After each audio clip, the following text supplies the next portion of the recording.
नमस्ते एवरीवन, स्वागत है आपका हमारे चैनल इंग्लिश फ्यूचर में। और मेरा नाम है राकेश। आज की वीडियो में हम देखेंगे कि सिंपल प्रेजेंट टेंस के यानी कि प्रेजेंट इंडेफिनिट टेंस के इंट्रोगेटिव नेगेटिव सेंटेंस कैसे बनाए जाते हैं। तो इंट्रोगेटिव नेगेटिव सेंटेंस बेसिकली वो सेंटेंस होते हैं जिसमें किसी भी वाक्य में नहीं शब्द का प्रयोग होता है। जैसे कि वह क्यों नहीं खाता है, वह क्यों नहीं गाता है, वह क्यों नहीं जाता है। तो हर एक में नहीं आएगा और दूसरा उसमें प्रश्नवाचक शब्द जैसे कब, कहाँ, किसका, क्यों, ये सारे प्रश्नवाचक शब्द भी आएंगे और नहीं का भी जिक्र होगा। तो ऐसे सेंटेंसेस को बनाना सीखेंगे आज की इस वीडियो में। तो बढ़ते हैं आगे वीडियो की तरफ। तो जैसे यहाँ पे लिखा है इंट्रोगेटिव नेगेटिव सेंटेंसेस यानी कि प्रश्नवाचक नकारात्मक वाक्य। तो वाक्य में प्रश्नवाचक शब्द के साथ नहीं आता है, जैसे मैंने पहले भी डिस्कस किया था।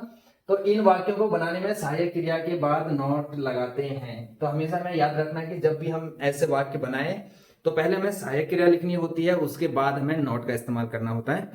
और इसका जो रूल नंबर 1 है वो ये कहता है कि यदि वाक्य के शुरुआत में प्रश्नवाचक शब्द के साथ नहीं आए तो सहायक क्रिया के साथ नॉट लगाकर कर्ता को लिखा जाता है। यानी कि सबसे पहले हमें लिखना होगा सहायक क्रिया, उसके बाद नॉट लगाएंगे, फिर हम कर्ता को लिखेंगे।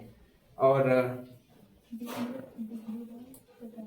जो इसका फॉर्मूला है, फॉर्मूला ये है कि हमारे प्रेजेंट इंडेफिनिट टेंस में डू और डज सहायक क्रिया लगता है। डू हमारा हमेशा प्लूरल के साथ लगता है, आई वी यू दे के साथ लगता है, और डज हमारा ही से इट और किसी के नाम के साथ लगता है, यानी कि सिंगुलर सब्जेक्ट के साथ डज लगता है। तो हमें सबसे पहले अकॉर्डिंग टू सब्जेक्ट डू और डज लगाना है, उसके बाद हमें नॉट लगाना है, फिर हमें सब्जेक्ट लिखना है और फिर वर्ब की फर्स्ट फॉर्म के साथ फिर ऑब्जेक्ट। तो ये है हमारा फॉर्मूला। और अब देखते हैं इसके कुछ एग्जाम्पल। तो पहला एग्जाम्पल है हमारा, क्या तुम स्कूल नहीं जाते हो। तो क्या तुम स्कूल नहीं जाते हो में क्या हमारा यानी कि प्रश्नवाचक शब्द पहले आया, तो हमने सबसे पहले डू लगाया। तो यहाँ पे don't you go to school है, तो डू हमारा पहले प्रश्नवाचक शब्द में, प्रश्नवाचक शब्द पहले आने पे हमने डू लगाया एज अ सहायक क्रिया, उसके बाद नॉट लगाया, फिर तुम है तो उसकी इंग्लिश यू लगाया, और फिर उसके बाद हमारा गो है जो हमारी वर्ब है, जैसे भी हमने डिस्कस किया था यहाँ पे कि वर्ब की फर्स्ट फॉर्म, तो वहां पे गो ही आएगा। और उसके बाद फिर हमें लगाना होता है ऑब्जेक्ट जो हमारा है स्कूल। और फिर दूसरा है हमारा, क्या वह चाय नहीं पीती है। तो यहाँ पे डज का इस्तेमाल किया क्योंकि वह, हम एक लड़की की बात कर रहे हैं जो एक सिंगुलर सब्जेक्ट है। तो does not she drink tea और डजंट सी ड्रिंक टी, तो हमारा सेंटेंस ऐसे बना। फिर तीसरा है, क्या हम मैच नहीं खेलते हैं। तो फिर हम आया, तो ये हमारा प्लूरल सब्जेक्ट है क्योंकि हम एक से ज्यादा लोगों के बारे में बात कर रहे हैं। तो क्या हम मैच नहीं खेलते हैं, तो डोंट वी प्ले मैच। और फिर हमारा नेक्स्ट है, क्या वे अंग्रेजी नहीं बोलते हैं, डोंट दे स्पीक इंग्लिश। और फिर हमारा पांचवा है, क्या राम यहाँ नहीं रहता है, डजेंट राम लिव हियर। तो यहाँ पे हमने डजेंट इसलिए इस्तेमाल किया क्योंकि किसी के नाम के आगे हम हमेशा सिंगुलर सब्जेक्ट यानी कि राम एक वचन है और एक वचन में हमेशा हमें डजेंट का इस्तेमाल करना होता है। तो ये सेंटेंस बना हमारा, डजेंट राम लिव हियर। तो ये एग्जाम्पल थे हमारे रूल नंबर 1 के। और रूल नंबर 1 हमारा ये कहता है, जब हमारा प्रश्नवाचक शब्द क्या से शुरू होता है या प्रश्नवाचक शब्द पहले आता है, तो हमें सहायक क्रिया, उसके बाद नॉट और फिर सब्जेक्ट और फिर उसके बाद वर्ब की फर्स्ट फॉर्म और ऑब्जेक्ट लगाना है। जैसे कि अभी हमने देखा था पहले भी, फिर से एक बार मैं दिखा रहा हूं कि ये हमारा सहायक क्रिया है, फिर हमने नॉट का इस्तेमाल किया, फिर सब्जेक्ट है, फिर वर्ब की फर्स्ट फॉर्म, फिर ऑब्जेक्ट। तो ये हमारा पैटर्न होता है। इसी पैटर्न के हिसाब से हमें इंट्रोगेटिव नेगेटिव सेंटेंस बनाने होते हैं। और अब हमारा रूल नंबर 2 है। जो रूल नंबर 2 ये कहता है कि यदि प्रश्नवाचक शब्द के साथ नहीं वाक्य के बीच में आए तो पहले प्रश्नवाचक शब्द की अंग्रेजी फिर सहायक क्रिया के साथ नॉट लगाकर सब्जेक्ट लिखते हैं। यानी कि हमें ये फॉर्मूले पे काम करना होता है। जैसे पहले भी हमने अभी देखा कि हमने कुछ टाइम के लिए इसको भूल जाते हैं, जो हमने ये क्वेश्चन वर्ड लिखा है। तो पहला हमारा फॉर्मूला था सहायक क्रिया प्लस नॉट फिर सब्जेक्ट फिर ऑब्जेक्ट।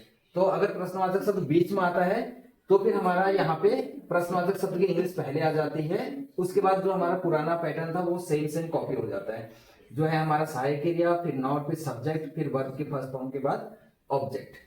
अब इसके कुछ एग्जाम्पल देखते हैं।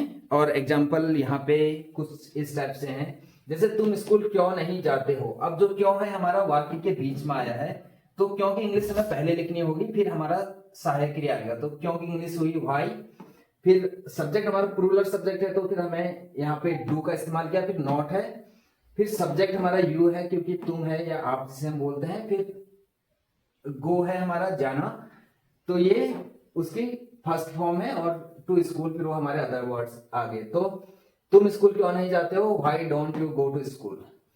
फिर दूसरा एग्जांपल है हमारा, वो यहाँ काम क्यों नहीं करती है। तो काम क्यों नहीं करती है तो हमारा सिंगुलर सब्जेक्ट है, तो सिंगुलर सब्जेक्ट है तो हमें यहाँ पे डू नहीं, यहाँ पे डज का इस्तेमाल करना होता है। तो सहायक क्रिया डू और डज से पहले हमें क्योंकि इंग्लिश पहले लिखनी होती है, जैसे हमने यहाँ पे लिखा है व्हाई, फिर डजंट मीन्स डज हमारा सहायक क्रिया है, फिर हमने नॉट का इस्तेमाल किया, फिर सी एक वचन करता है तो हमने फिर यहाँ पे सब्जेक्ट को लिखा, फिर हमने लिखा वर्ब की फर्स्ट फॉर्म, फिर ऑब्जेक्ट। वो यहाँ काम क्यों नहीं करती है, why doesn't see work here. अब तीसरा है हमारा, तुम क्या नहीं खाते हो, तुम क्या नहीं खाते हो। तो यहाँ पे क्या हमारा बीच में आया है, तो व्हाट डोंट यू ईट। अब यहाँ पे डोंट इसलिए आया हमारा क्योंकि ये प्लूरल सब्जेक्ट है, हम आपकी बात करें यानी कि तुम हमेशा प्लूरल में काउंट होता है। तो तुम क्या नहीं खाते हो, what don't you eat. I hope कि आपका ये लर्निंग कंप्लीट हो गई होगी और आपको समझ में आया हो गया होगा। तो बहुत बहुत शुक्रिया आपका वीडियो में अंत तक बने रहने के लिए, और प्लीज़ हमारे चैनल को सब्सक्राइब कीजिएगा, क्योंकि यहाँ पे सिर्फ ये नहीं है कि हम YouTube पे वीडियो बनाने के लिए ही यहाँ पे वीडियो अपलोड करते हैं। एक्चुअली हम एक कोचिंग सेंटर रन करते हैं, बहुत सारे लोगों की, बहुत सारे बच्चों की बहुत सारी उम्मीदें हमारे इस चैनल से जुड़ी हुई हैं। तो मैं हाथ जोड़ के आपसे कहना चाहूँगा कि प्लीज़, चाहे आप मैं इंस्टा पे देखो, फेसबुक पे देखो या यूट्यूब पे देखो, बट हर जगह जाके हमारी वीडियोस को देखें और मैक्सिमम लोगों तक शेयर कीजिएगा। तो थैंक यू सो मच, बहुत बहुत धन्यवाद आपका।